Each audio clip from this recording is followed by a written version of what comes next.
Hello student, welcome in biology video tutorial. We are learning the topic that is control and coordination. आपण control and coordination हा topic शिकत आहोत. In this video lecture we are going to learn about the spinal cord. आपण या video lecture मध्ये spinal cord याबद्दल माहिती घेणार आहोत. We are learning the central nervous system, and in the central nervous system there are two major organs, and that are the brain and the spinal cord. For the brain we have already studied in our previous video series, 3 video series lecture, and today we are going to learn about the spinal cord. Spinal cord is a part of central nervous system and forms a lower extension of the medulla oblongata. Spinal cord हा जो भाग आहे हा आपण last time जो ब्रेनचा part medulla ऑब्लॉंगेटा या ठिकाणी बघितलेला आहे त्याचंच फायनल एक्सटेन्शन हे व्हर्टिब्रल कॉलममधून झालेलं असतं, त्याला स्पायनल कॉर्ड म्हणून ओळखलं जातं. Like the brain, it is covered by the protected by the covering and membranes. ब्रेनला ज्या पद्धतीने प्रोटेक्शन असतं त्याच पद्धतीने स्पायनल कॉर्डला सुद्धा प्रोटेक्शन असतं. It lies within the neural canal of the vertebral column. आणि हा जो पाठीचा कणा आहे या पाठीच्या कण्यामध्ये न्यूरल कॅनल असतं, या कॅनलमधून हा स्पायनल कॉर्ड रन होत असतो. And is surrounded by 3 meninges. आणि याला 3 मेनिंजेसने सराउंडिंग केलेले आहेत. मेनिंजेस हे 3 प्रोटेक्टिव्ह लेयर्स आहेत आणि हे लेयर जे आहेत हे आउटर मोस्ट लेयर ज्याला आपण ड्युरा मॅटर म्हणतो, मिडल लेयर ज्याला आपण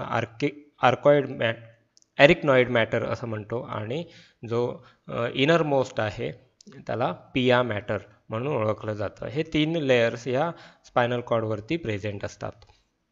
The cerebrospinal fluid, that is also called as CSF, secreted by a pia matter, form a fluid cushion around the spinal cord and within it inside the central canal. हे central कॅनलच्या आतल्या बाजूला आणि spinal कॉर्डच्या बाहेरच्या बाजूला एक fluid present असतं आणि त्या फ्लुइडला सेरेब्रोस्पायनल फ्लुइड म्हणून ओळखलं जातं. जे फ्लुइड सेरेब्रमच्या आजूबाजूला जे आपल्याला दिसून येतं सेम फ्लुइड हे संपूर्ण स्पायनल कॉर्डपर्यंत आपल्याला आढळून येतं. Externally, the spinal cord appears as long cylindrical rod that is 42 to 45 centimeter long and 2 to 2.5 centimeter broad. जो 42 सेंटीमीटरपर्यंत लांब असू शकतो आणि 2 सेंटीमीटरपर्यंत रुंद असा असू शकतो हा जो स्पायनल कॉर्ड आहे तो. Then the spinal cord is broadest at its anterior and gradually tapers into the conus medullaris. Spinal cord जो आहे हा त्याच्या अँटिरियर रिजनकडे हा ब्रॉड असतो, म्हणजे जाडीने असतो, रुंदीने असतो, आणि हा हळूहळू टॅपरिंग होत जातो जसजसा तो L1 L2 म्हणजे लुंबार रिजनमधली व्हर्टिब्री फर्स्ट, लुंबार रिजनमधली सेकंड, ह्या 2 व्हर्टिब्रीपर्यंत हा हळूहळू टॅपरिंग होत जातो. Spinal cord shows 2 swellings along its length called as cervical and lumbar swelling. या स्पायनल कॉर्डमध्ये 2 ठिकाणी स्वेलिंग दिसून येतात. पहिली जी आहे इथे सर्वायकल एनलार्जमेंट म्हणून ओळखली जाते. इथे हा जो आहे हा थोडा जाड असतो, आणि दुसरा स्वेलिंग जो आहे तो सुद्धा L1 L2च्या ठिकाणी हा जो आहे त्याला लुंबार एनलार्जमेंट, लुंबार स्वेलिंग म्हणून ओळखलं जातं. 31 pairs of spinal nerve arise from the lateral sides of the spinal cord. Spinal कॉर्डच्या दोन्ही बाजूने ह्या ज्या दिसत आहेत ह्या नर्व्स आहेत. Nerves are which are the part of peripheral nervous system. Peripheral nervous सिस्टीमचे जे पार्ट आहेत नर्व, हे नर्व या स्पायनल कॉर्डच्या दोन्ही बाजूने लॅटरल साईडने अराईज झालेले असतात आणि त्यांची संख्या ही 31 जोडी एवढी असते. These nerves are concentrated in the region of cervical and lumbar swelling and around the conus medullaris. आणि ह्या ज्या पेअर्स आहेत किंवा ह्या ज्या स्पायनल नर्व्स आहेत हे सर्वायकल रिजनमध्ये जास्त दिसून येतात आणि लुंबार रिजनमध्ये जास्त दिसून येतात. ह्या 2 ठिकाणी त्यांचं कॉन्सन्ट्रेशन जास्त आहे. The bunch of the nerves in the hind part of the spinal cord along with the filmus terminals, uh, filum terminal appear like a horse tail so called as cauda equina. आणि ह्याचं जे terminal जे आहे शेवटचं जे टोक आहे म्हणजे लुंबार रिजन 1 लुंबार रिजन 2 हे जे व्हर्टिब्रा आहेत या व्हर्टिब्रामध्ये ह्याचं शेवटचं टोक इथे आहे. आणि इथे काय होतात तर अनेक नर्व्ज अराईज झालेले असतात आणि ते एका घोड्याच्या शेपटीप्रमाणे दिसतात म्हणून त्याला क्वाडा इक्वियाना म्हणून ओळखलं जातं. दिस इज क्वाडा इक्वियाना. हा जो पार्ट आहे जिथे भरपूर नर्व्ज बाहेर आलेल्या दिसून येतात त्याला क्वाडा इक्वियाना म्हणून ओळखलं जातं. Let's see the another part of the this video lecture that is TS of spinal cord. Spinal कॉर्डचा जर आपण आडवा छेद घेतला तर तो या पद्धतीचा दिसेल ज्यामध्ये ब्रॉड H लाईक स्ट्रक्चर दिसून येतं. तर याची माहिती आपण थोडक्यात घेऊया. The spinal cord is dorsoventrally flattened due to the presence of deep narrow posterior fissure and shallow broad anterior fissure. जो वरच्या बाजूने हा जो आहे हा पोस्टेरियर फिशर आहे आणि जो खालच्या बाजूने आहे हा अँटेरियर फिशर आहे आणि याच्यामुळे याला फ्लॅटन म्हणून ओळखलं जातं. दिसताना हा सिलेंड्रिकल दिसतो परंतु ह्या दोन फिशरमुळे याला फ्लॅट म्हणून ओळखलं जातं. A central canal can be seen in the centre. ह्याच्या एकदम सेंटरला एक पोकळ बाजू असते त्याला सेंट्रल कॅनल म्हणून ओळखलं जातं. The fissures divide the spinal cord completely into two, a right and the left side. या स्पायनल कॉर्डला ह्या दोन पोस्टेरियर आणि अँटेरियर फिशरमुळे कंप्लीट दोन भागांमध्ये डिवाइड झालेला आहे. एक आहे राईट साइड आणि दुसरा आहे left side. The gray matter is somewhat H-shaped or butterfly shaped and is on inner side while the white matter is on the outer side. यामध्ये व्हाईट मॅटर जो असतो हा बाहेरच्या बाजूने असतो. हा जो दिसतोय हा व्हाईट मॅटर आहे आणि हा जो H प्रमाणे दिसतोय याला म्हणायचं ग्रे मॅटर. हा H किंवा बटरफ्लाय या शेपमध्ये आपल्याला दिसून येऊ शकतो. The fissures divide the gray matter into 6 horns, namely dorsal, lateral and the ventral horn. आता याचे जे हॉर्न्स आहेत हा जो हॉर्न आहे हा मधला आणि हा मधला असेच या बाजूला 3 या बाजूला तर याचे डॉर्सल लॅटरल आणि व्हेंट्रल हॉर्न असे 3 भाग 3 जोड्यांमध्ये याचं डिवायडेशन झालेलं आहे. आणि त्याचबरोबर व्हाईट मॅटरचं सुद्धा डिवायडेशन झालेलं आहे. हा जो भाग आहे हा एक भाग आहे हा दुसरा आणि हा तिसरा. सिमिलरली डॉर्सल लॅटरल आणि ventral part these are known but here the name is funiculi. These are the horns. In case of gray matter it is called as horns and in case of white matter they are known as the funiculi.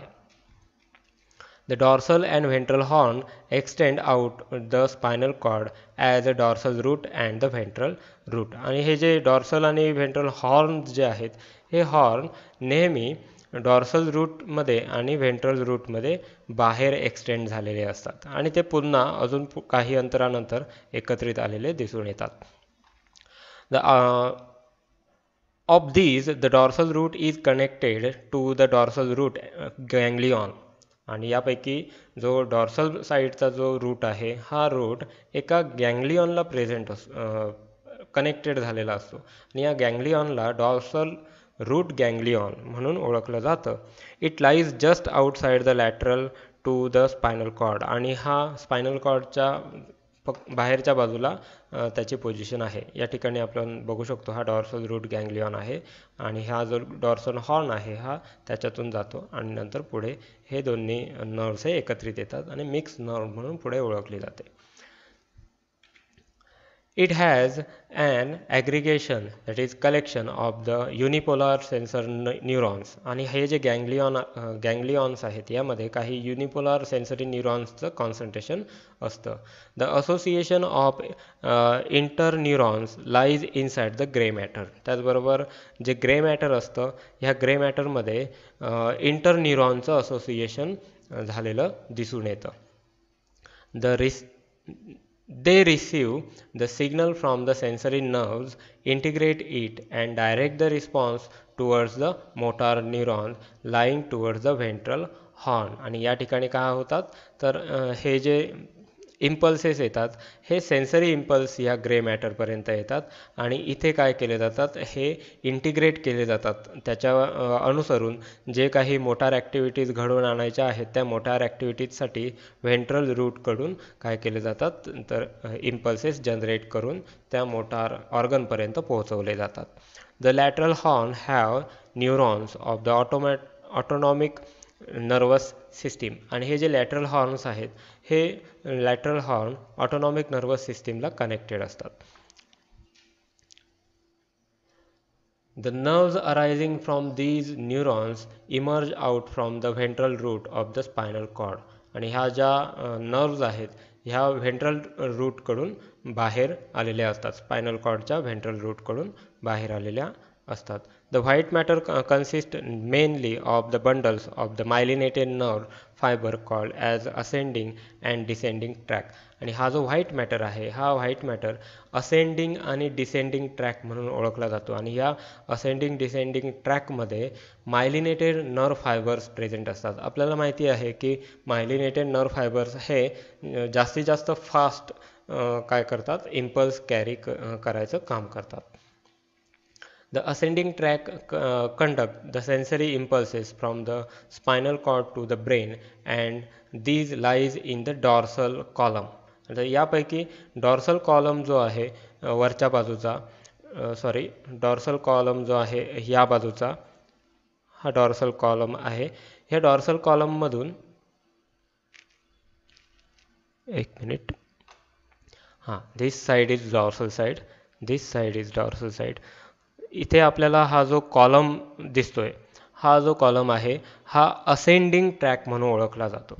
या ठिकाणावरून sensory neurons किंवा sensory impulses हे ब्रेनपर्यंत पोहोचवले जातात आणि descending tract conduct the motor impulse from the brain to the lateral and ventral funiculi of the spinal cord. आणि त्याचबरोबर हे जे लॅटरल फ्युनिक्युलाय आहे आणि हा व्हेंट्रल फ्युनिक्युलाय आहेत ह्या दोन्ही ठिकाणावरून काय होतात तर डिसेंडिंग ट्रॅक अराईज होतात आणि या डिसेंडिंग ट्रॅकमधून ब्रेनकडून इतर ऑर्गनपर्यंत जाणारे जे काही मोटार इम्पल्सेस आहेत हे कॅरी केले जातात.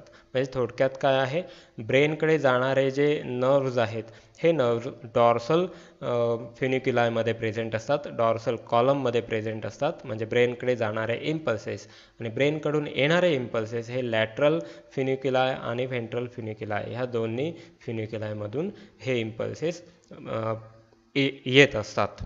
तर मोटार इम्पल्सेस इथून येत असतात. आता याचं फंक्शन बघूया स्पायनल कॉर्डचं फंक्शन.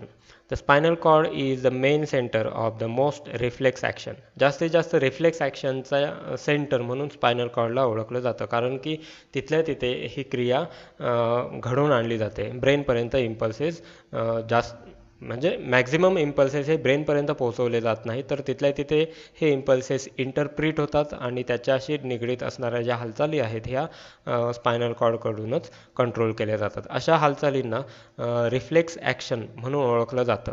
म्हणजे अशा हालचाली की ज्या आपल्या अजाणतेपणी परंतु काही मोटार मुवमेंटसुद्धा त्यामध्ये घडून येतात त्यांना रिफ्लेक्स ॲक्शन म्हटलं जातं. फॉर एक्झाम्पल इथे एक दाखवलेलं आहे की चुकून जर आपलं बोट एखाद्या गरम दिव्यापाशी गेलं तर आपण लगेच तो हात मागे खेचला जातो. तिथे जास्तीत जास्त ते जे इम्पल्सेस आहेत हे ब्रेनपर्यंत पोहोचवले पण जात नाहीत. फक्त स्पायनल कॉर्डमध्येच हा डिसिजन घेतला जातो की लगेच तो हात पाठीमागे घेतला जावा.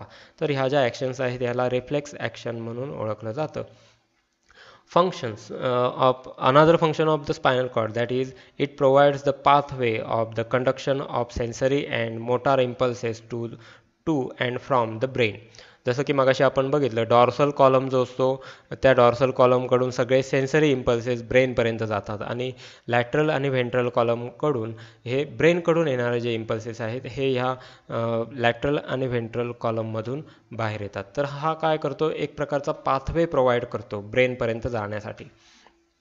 आणि तिसरा शेवटचा जो फंक्शन आहे तो म्हणजे it provides the nervous connection to the many part of the body. Spinal cord हा जो आहे हा बॉडीमध्ये असणारे जेवढे पार्ट्स आहेत ह्या सगळ्या ऑर्गनपर्यंत कनेक्शन मेडियम म्हणून काम करतो. म्हणजे डायरेक्ट ब्रेन आणि बॉडी पार्ट यांच्यामधला एक दुवा म्हणून ह्या स्पायनल कॉर्डचं महत्त्व आहे. So up to here we have completed about the structure of spinal cord and the function of spinal cord. Hope you have understand all the points in this video lecture. The points of this video lecture you will find in the description box. The class notes you can see that the link in the description box. Thank you.